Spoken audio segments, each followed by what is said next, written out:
Hi hello నమస్తే welcome to TFPC నేను మీ అంజలి. So ఈయన గురించి ఏమని చెప్పాలి ఎన్నని చెప్పాలి. 50 years ఆఫ్ ఇండస్ట్రీ అని అంటే ఓ మై గాడ్, ఎన్నో క్యారెక్టర్లు, ఎన్నో ఎక్స్పెరిమెంట్స్. ఆయన తెర మీద ఎలా కనిపించినా సరే మనందరికీ వావ్ అనిపిస్తారు.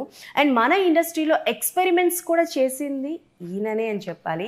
He is non other than one and only మన నరేష్ గారు. ఈరోజు మన ముందు ఉన్నారు. ఆయనతో మాట్లాడి ఎన్నో విషయాలు తెలుసుకుందాం. అండ్ ఆయన చేసిన సినిమాలన్నిటిలో కల్లా నాకు బాగా నచ్చినవి కొన్ని ఉన్నాయి. వాటి గురించి, వాటి ఎక్స్పీరియన్స్ గురించి ఆయనతో మాట్లాడి తెలుసుకుందాం. సార్ నమస్తే. నమస్తే మా, హౌ ఆర్ యూ? చాలా బాగున్నాను సార్, మీరు ఎలా ఉన్నారు? Always fine, always energetic and positive.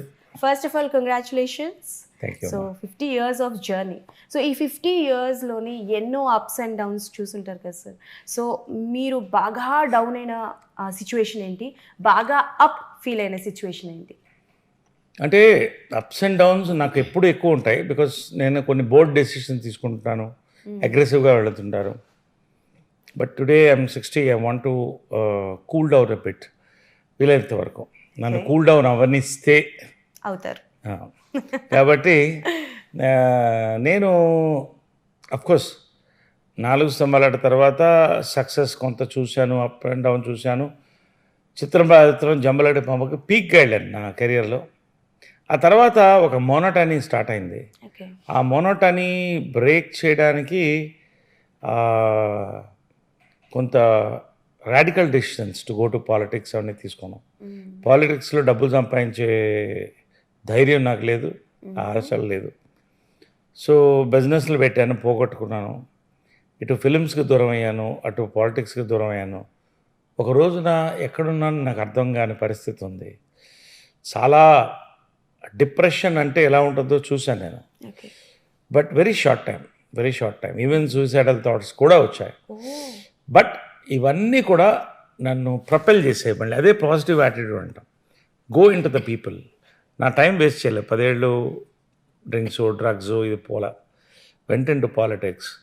చాలామంది గొప్ప గొప్ప నాయకులు, వాజ్పేయి గారు, అద్వానీ గారు, మోడీ గారితో వీళ్ళందరితో కార్యకర్తగా పనిచేసే అవకాశం వచ్చింది. లీడర్గా ఎదిగాను, బీజేపీ స్టేట్ యూత్ వింగ్ ప్రెసిడెంట్గా. ఒక ఆశయం అంటే ఓ మినిస్టర్ కావాలనుకుంటే కూడా ఒక రామ మందిర్ రావాలి. అదేవిధంగా వాజ్పేయి గారు లాంటి ఒక నాయకత్వం, బీజేపీ నాయకత్వం రావాలని. బట్ ఆ డీప్ డౌన్ ఒక్కరోజు మాత్రం ఐ ఫెల్ట్ వెక్స్డ్. అంటే చచ్చిపోతే బాగున్నాను, నథింగ్ ఈజ్ హ్యాపెనింగ్ అని. బట్ చాలామందికి థాట్స్ వస్తాయి, అందుకే చెప్తున్నాను నేను. ఆ థాట్స్ వెంటనే కట్ చేయకపోతే ఆ bleeding of emotions, it leads to suicide. దాని నుంచి నేను బయటపడి మళ్ళీ of course my mother was my greatest support. అందుకనే ఆమెకు ఎప్పుడు దేవతగా పూజిస్తాను. మదర్ ఎప్పుడు దేవతే, విగ్రహం పెట్టి పూజిస్తాను. అందుకని నేను పడిపోతున్నప్పుడు ఎప్పుడైనా పట్టుకునేది కాదు, చిన్నప్పుడే కాదు, ఎదిగిన తర్వాత కూడా నాకు ఆ సపోర్ట్ ఇస్తూ కృష్ణ గారు, విజయమ్మ గారు ఇద్దరు కూడా.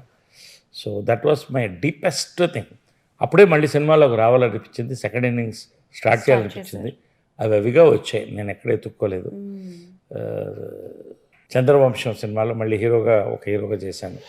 అక్కడి నుంచి హీరోగా ఉండాలా, యాక్టర్ కావాలా అనేటువంటి క్వశ్చన్ మార్క్ పడింది. అప్పుడే lot of youngsters, Tarak, NT Rama Rao, తర్వాత నందమూరి తారక రామారావు, తర్వాత తరుణ్, వీళ్ళందరినీ చూస్తున్నాను.